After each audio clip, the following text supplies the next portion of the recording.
Joan den hilabetean, Adegi Gipuzkoako enpresarien elkarteak salaketa jarri zion Ander Rodríguez Gipuzkoako gizarte gaietako diputatuari, eguneko zentroen gatazkan, enpresei mehatxu egin zielakoan. Hala ere, aldundiak zaintza duinak bermatzen jarraituko duela nabarmendu du diputatu Gipuzkoarrak. Rodríguez, Adegirekin izandako auziaz, zahar-etxeekin lortutako akordioetaz eta mendekotasunaren legeaz mintzatu da besteak beste. Harekin izan da Ainara Arratibel Berriako kazetaria. Adegik helburu argi, helburu politiko argi badauka. Hau da, nire kontra jotzea, diputatuaren kontra jotzea, neu beldurtzea, eta horrela, aurreko gobernuetako egoerara bueltatzea. Hau da, ordaintzea, isiltzea, eta bereziki kondiziorik, baldintzarik ez jartzea guk kontzerten ditugun egoitzetako plazeta. Hori da Adegi daukan helburua, baina argi eta garbi esan behar dugu. Ez du lortuko. Gobernu honek bide berdinean jarraituko du, hau da, zaintza duinak bermatuz, eta bereziki feminizatuta dagoen sektore batean emakumeen lanbaldintzak bermatuz.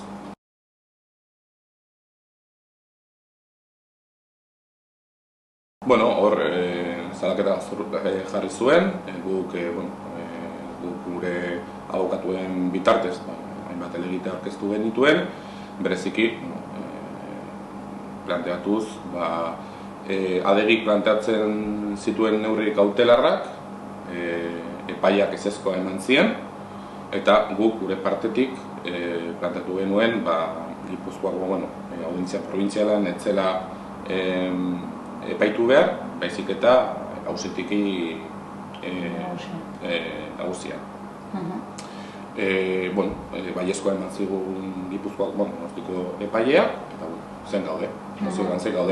Baina argi eta garbi esanez, eta berriro izango dut, gure jarduera gatazka honetan, gure eskuduntzan esparruan kokatu egin da. Adegik ez ditu bere helburuak lortu egoera hontan, eta horregatik lehengo salaketa jarri zuen, eta oraingo hontan bigarren salaketa bat. Bestelako neurririk espero duzue? Ez dakigu. Egia esan da, zer ikusten dugun, nola ikusten dugun departamentuan, Adegik gerratea galdu egin du, argi eta garbi. Argi eta garbi ikusi da nola ez duen ez bakarrik Gipuzkoarren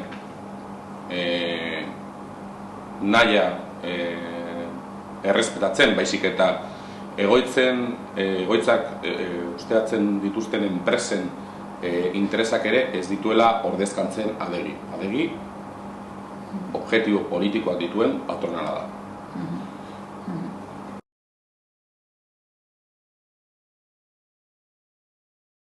Guk harreman positiboa daukagu eta harreman ona daukagu enpresekin, hartu emanak eduki genituen, orain dela hilabete batzuk konturatu ginen nola egoera guztiz blokeatuta zegoen, nola patronalek egoera blokeatu zuten bere mozkinak bermatzeko langileen eskubideen kontra, beraz zer egin genuen, gure partetik hasi ginen enpresekin hartu emanak izaten, bilerak izaten. Eta bilera bilera eduki ditugu gatazka honetan, enpresekin, gure hausnarketa planteatzeko eta aurre akordioa sinatzeko aukera planteatzeko eta egoerari aurre egiteko, alde batetik greba ekidetzeko, beste aldetik langileen lanbaldintzak errespetatzeko, Espainiako lana erreforma ez aplikatzeko, baina bereziki zaintza duinak bermatzeko.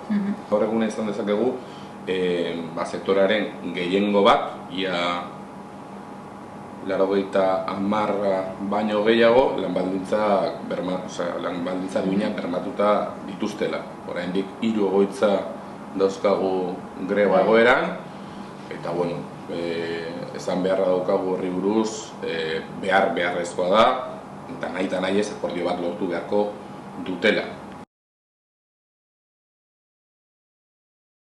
Egoera batean, eta gainera elak jarri zuen helegitea epaitegietan, dirudienez presioak eta mehatxoak egoten ari die langileen kontra, guk egoera oso larria dela uste dugu, beraz hurrengo asteetan eta egunetan egongo gara enpresa horren kudeatzaileekin, gure preokupazioa eta ardura planteatzeko. Osea, ezin da horrelako gatazka bat termino horietan kudeatu. Langileek presio handiak jasan dituzte? Hori dirudi, bai. Bereziki beti egon da, eta gatazka hau hasi zenetik mehatxu bat, uztailaren 7. Zer gertatuko da egoitzetan uztailaren 7 ostean, ezta? Ze bermi izango dituzte bere lanean, ze soldata, hor mehatxu argi bat zegon, patronaren partez, soldatak jaistea, ia 400 edo 500 euro, eta lan jardunak handitzea. Hori zen, eta hori da, egondan mehatxua gatazka honetan. Mehatxu erreala izan da patronaren partetik. Eta hori, ekidin nahian, egoera hori ekidin nahian, departamentuak eta gobernu honek jarduera jakin bat izan du. Jarduera eta pausoak transparentziaz eta gardentasunaz eman dienak. Pausuz pausu informatu da, ez bakarrik enpresei, langilei, baita ere Gipuzkoarrei, ze jardun zuen Gipuzkoako Foru Aldundiak egoera honi aurre egiteko.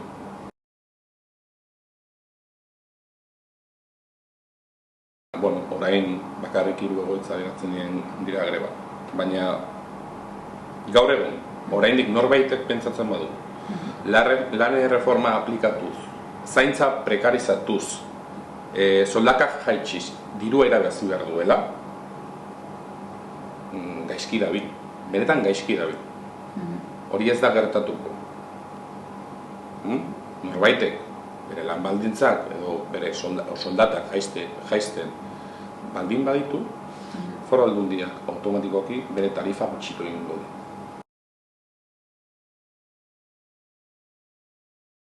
Aderien kezka dago, planteatzen du gobernu honen jardueren kontra, ez bakarrik esparru honetan, baina esan beharra dago.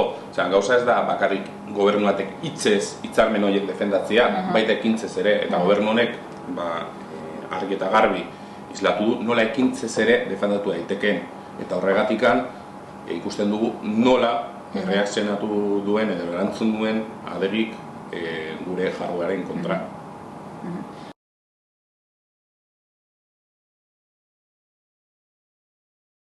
Beraiek jakingo dute, alderdi bakoitzak egin beharko du eta argitu egin beharko du gatazka konkretu honetan ze jarrera izan duen eta noren alde jokatu duen. Eta guk badakigu, ez bakarrik gobernu honek eta Euskal Herria Bilduk ze jarduera noren alde egin duen gatazka honetan, erabiltzaileen alde eta langileen alde, eta beste batzuk noren alde jokatu duten. Ez bakarrik politikoki, baizik eta informazioa emanez Adegiri, gure kontra jotzeko.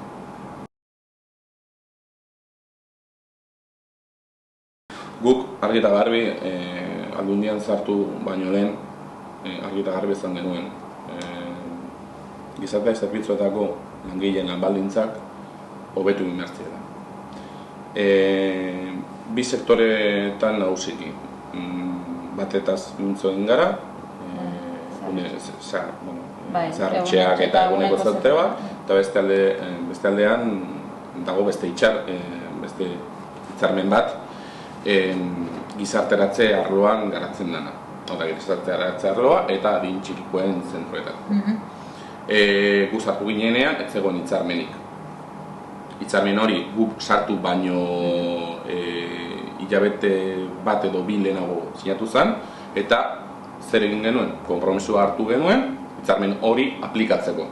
Eta hitzarmen horren aplikazio eta gero, langile hoien lanbaldintzak hobetu egin dira, soldatak igo egin dira, eta hainbat gauza, hainbat eskubide onartu egin dira hitzarmen horretan. Buru belarri jarri ginen, hitzarmen hori aplikatzeko. Eta dirua jarri genuen mahai gainean hitzarmen hori aplikatzeko. Eta beste aldetik, eguneko zentroetan eta zahar egoitzetan, guk planteatu genuen gure proposamenean, eta egoitzetako gehiengo handi baten sinatu dana, alde batetik soldaden igoera, beste kontzeptu batzuen igoera, antxinekotasuna, eta beste kontzeptu batzuen igoera, eta bereziki lan erreforma ez aplikatzea, eta hori lortu dugu.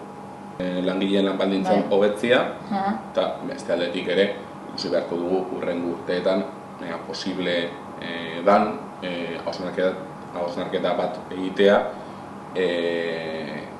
ratioei buruz, egoitzako ratioei buruz. Uste dugu, seguruenik zail izango da hurrengo 2 urteetan eztabaida hori bukatzea, baina gure ustez eztabaida hori eman egin behar da eta ratioei buruz hitz egin beharko dugu.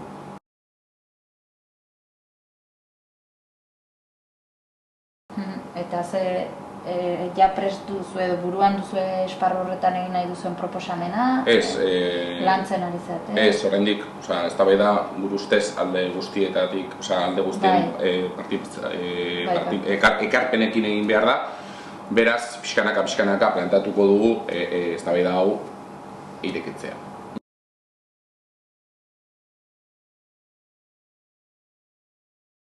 Bueno, lehendabizi, erabiltzaileei zuzenduta eta haien familiei. Barkamena eskatzen diogu. Guk beti ekidin izan nahi dugu gatazka hau, baina badakigu gatazka honek intzidentzia izan duela zaintzen kalitatean, beraz barkamena eskatzen diogu, gure partetik. Bigarrenik, hartumanak izan ditugu, hainbat egoitzatan, familiek taldeak egin dituzte, eta bereziki greba lusatu den zentroetarako familiekin kontaktuan izan gara, beti informazio guztia eskuratuz eta beti azalduz ze pauso ematen ari ginen zaintza horiek bermatzeko. Gainera, gure inspekzio atala buru belarri egonda zerbitzu minuak betetze aldera. Eta egon diren irregulartasunak salatu egin ditu, beti ere gogoratuz Eusko Jaurlaritza konpetentzia daukala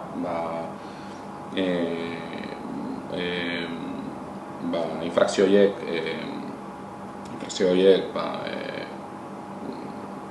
zertifikatzeko eta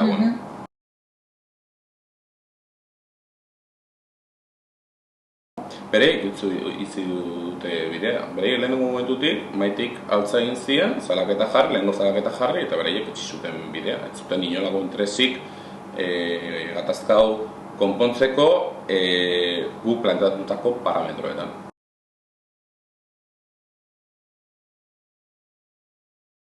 Ez dakit zen izan daitekeen bereiek egin behar duten keinua kasu horretan. Baina argi eta garbi dago, ez dira bateragarria alde batetik salaketa jartzea departamento honetako bozeramailea, nire kasua neu jazartzea salaketekin eta beste aldetik adostasuna bilatzea ez dira bateragarria. Eta hori beraiek badakite ze ondorio dauzkaten ematen dituzten pausu guztia.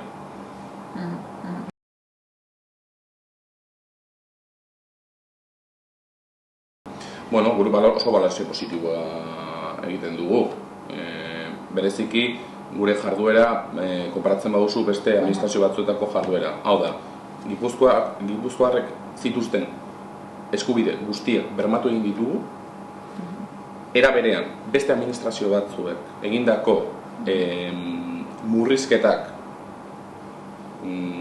ekidin egin ditugu, hau da, diru-sarrerak bermatzeko errentan adibidez, edo menpekotasun legean, eta horretarako €1.000.000 desente biratu ditugu. Beraz, Gipuzkoarrek ez bakarrik ez ditugu zeuzkaten eskubideak bermatu, baizik eta hauek ere, kasu batzuetan, handitu egin dira. Beraz, oso balorazio positibo egiten dugu.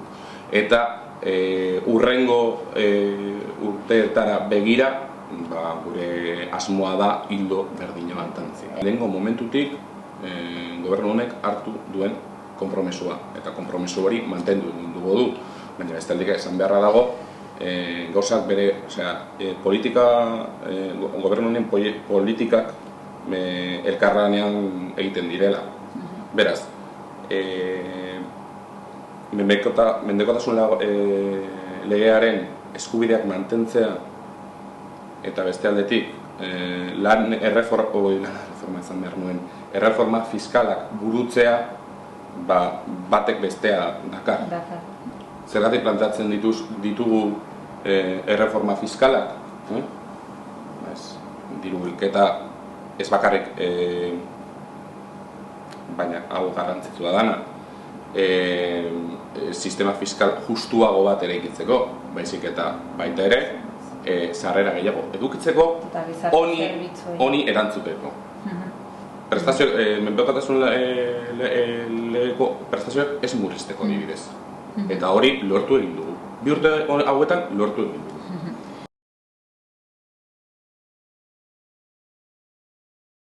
Ez dakigu, edozen gaizoa espera dugu. Gure ustez, hausnarketa bat egin beharko genuke Euskal Herriko erakundeak, edo behintzat Hego Euskal Herriko erakundeak, momentua heldu dela, egoera honetan, Madrilek lurperatu egin du ia menpekotasun legean, eta egoera honetan, gure ustez, hausnarketa bat irekin behar da eta akordio bat lortu egin behar da, menpekotasun alorrean euskal sistema bat eraikitzeko. Jaurlaritzak oraindik ez du proposamen argirik egiten, esparru honetan, ez du oso argi ikusten nola garatu nahi duen gizarte zerbitzuen legean, oraindik garatzeke dagoena, baina ustez horrelako hausnarketa bat beharrezkoa da. Egoera honetan bereziki. Beste aldundiak ere ados daude planteamendu honekin? Ez dakigu ze hausnarketa egiten duten esparru honetan.